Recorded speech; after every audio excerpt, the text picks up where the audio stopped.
In Lisbon, a city built on postcard-perfect hills, a beloved piece of its heritage has become the focus of a national tragedy. Investigators now say the cable on the Gloria funicular detached moments before a packed carriage sped downhill, producing one of the worst transport accidents in Portugal's recent history.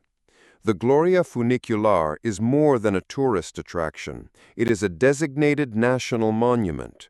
For more than a century, its yellow and white cars have ferried residents and visitors between Restauradores Square and the Bairro Alto district, working like a seesaw.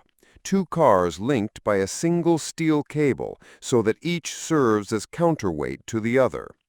Generations of painters, filmmakers, and postcard photographers have framed the little train against the hillside's colorful facades, and late-night partygoers count on it to spare them a grueling climb.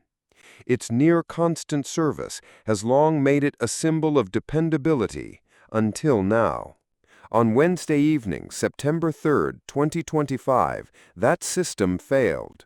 According to a preliminary report from Portugal's Office for the Prevention and Investigation of Accidents in Civil Aviation and Rail, the cars had traveled no more than 6 meters when the cable detached at its connection point to the upper carriage. Inside the uphill car, brakeman André Marques immediately pulled both the pneumatic and hand brakes. Neither took hold. Investigators say the braking system was never intended to stop a moving carriage without the restraining force of the other car. Over the next 50 seconds, the unbalanced carriage accelerated to roughly 60 kilometers per hour, about 37 miles per hour, before leaving the rails and plowing into a nearby building. Witnesses described the runaway car as speeding like a bullet and the impact as brutal. Passengers in the lower carriage, just starting its ascent, watched helplessly as the other car thundered past. The crash killed 16 people and injured 23 more. 5 remain in critical condition. The victims include 5 Portuguese citizens and 11 foreign visitors from the United Kingdom, Canada, South Korea, the United States, France, Switzerland, and Ukraine. Among them were Dr. Heather Hall, a 51-year-old American academic in Lisbon for a conference, the brakeman, André Marques, and former volleyball referee Pedro Manuel Alves Pindade. The mix of nationalities underscores how central the Gloria line is to both local life and tourism. Maintenance records have quickly come under scrutiny. A routine visual inspection was carried out on the morning of the crash and found no anomalies.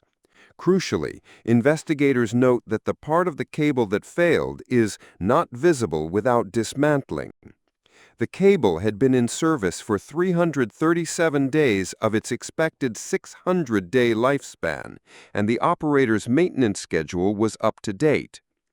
Prime Minister Luis Montenegro called the disaster one of the biggest tragedies of our recent past and declared a national day of mourning. 2 parallel inquiries are now underway: the technical probe by the Accident Investigation Bureau and a criminal investigation by the Public Prosecutor's Office. A more detailed preliminary report is expected within 45 days, as specialists analyze the broken cable, the braking system, and whether current inspection routines are adequate. For Lisbon, the crash is more than a transportation failure. It wounds the city's identity. The Gloria funicular has long symbolized the blend of nostalgia and practicality that defines the capital. Now its battered carriage sits behind police tape, a stark reminder of how quickly an ordinary ride can turn deadly when a single hidden component gives way. As investigators comb through metal fragments and maintenance logs, families of the victims wait for answers. The central mystery remains unchanged. Why did a relatively new cable on a carefully maintained century-old landmark disconnect without warning? And could anything have stopped the carriage once it did? The forthcoming report may provide technical clarity, but for many in Lisbon, the emotional reckoning has only just begun.